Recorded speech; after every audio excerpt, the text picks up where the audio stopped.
Okay. Hello, everybody. As usual, there's so much going on. Try to cover it all and be as brief as possible is not so easy. Anyway, starting with the situation in Gaza, I'm sure most of us are following.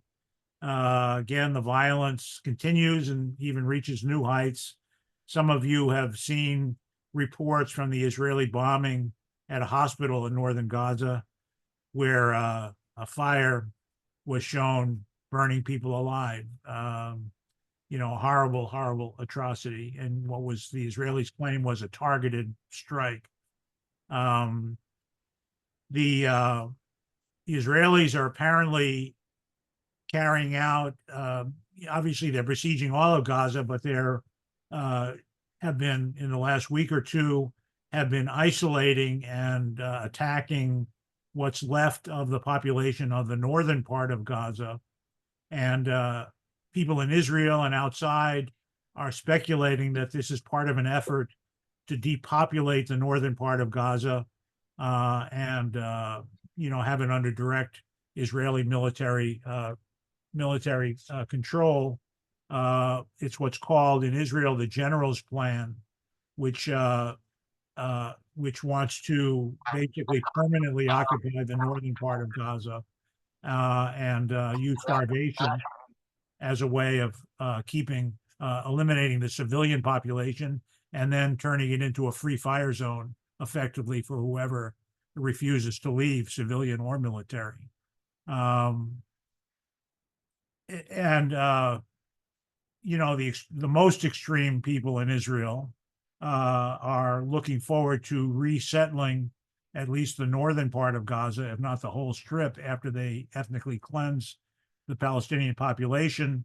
And although Netanyahu denies that this is the aim, his Likud party participated in a conference on resettling Gaza that took place, I think, yesterday. So the U.S. behind the scenes is sort of, while it's supporting Israel, obviously is sort of agitating against this plan and has been pressing for the allowance of some food and humanitarian supplies into northern Gaza, which the Israelis say they have complied with in the last day. So where that will go, we don't know, but it certainly is hell for the people. Hundreds of thousands of people still have clung on to their homes or the ruins of their homes in northern Gaza, and how many more will be killed in this operation is not so clear. And by the way, it's kind of meaningful. Cole pointed this out. The New York Times has published in the last week 2 pretty harrowing reports, one by 25 doctors who worked in Gaza and reported, among other things, that Israeli snipers apparently were targeting children. And although Israel supporters have sort of tried to debunk this, the New York Times doubled down and said they stand by their publication.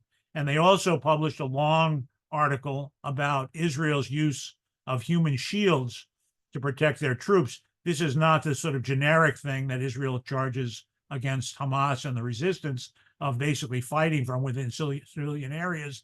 This is literally using Palestinian civilians to protect Israeli troops while they're on operations and search for explosives in buildings.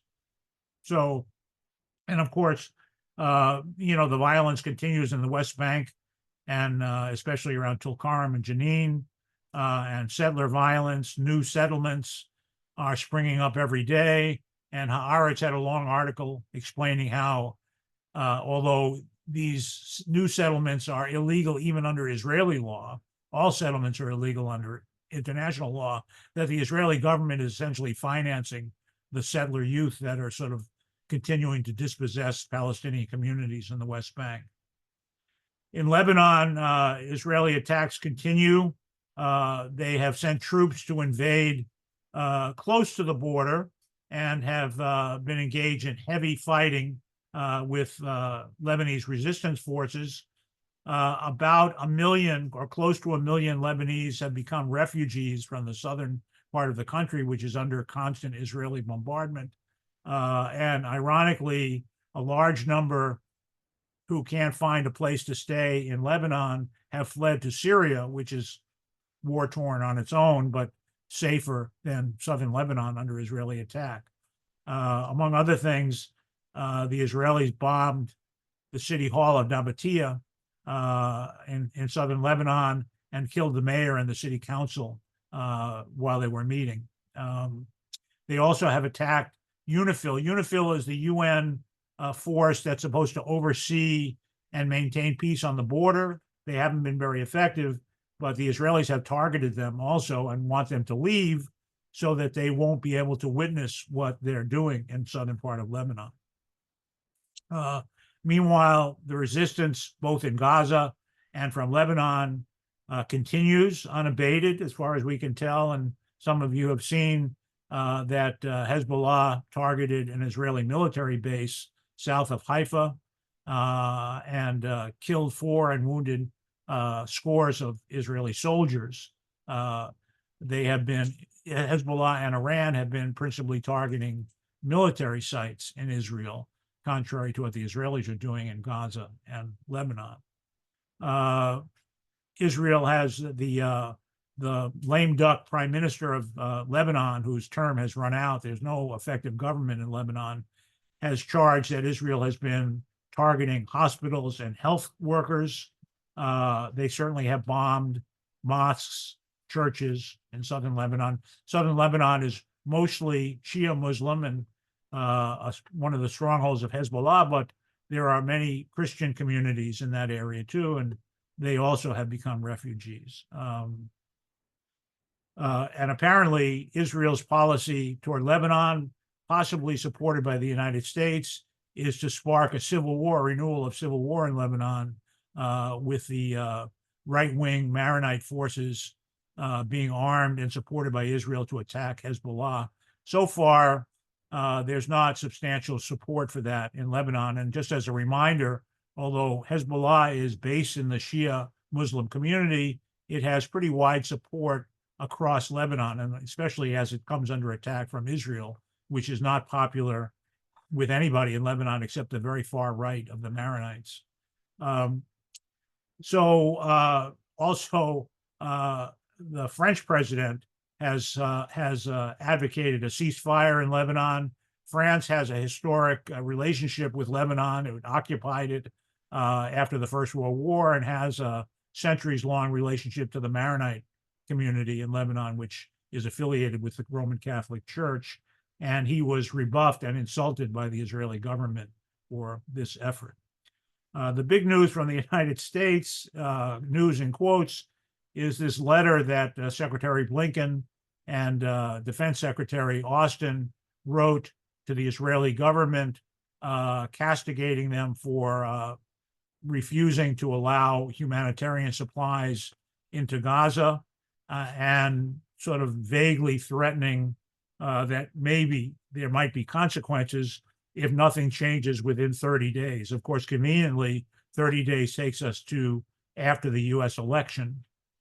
So many people see this as a blatant political effort to kind of soften the genocidal fingerprints of the Biden-Harris administration before the election. And it seems unlikely that any consequence will happen in return for this supposed red line. As you know, there have been many red lines theoretically stated by the US government, and nothing has deterred the US from continuing to supply weapons to Israel for its assault on Gaza and now Lebanon. And also as a reminder, the charge, very substantiated charge, that Israel was using starvation in Gaza to carry out its attack on the Palestinian population. This was substantiated at least 6 months ago from internal reports within the State Department. And you may remember a number of State Department employees resigned because the report was suppressed. So it's not something new that Israel is using starvation and war crimes against the Palestinians.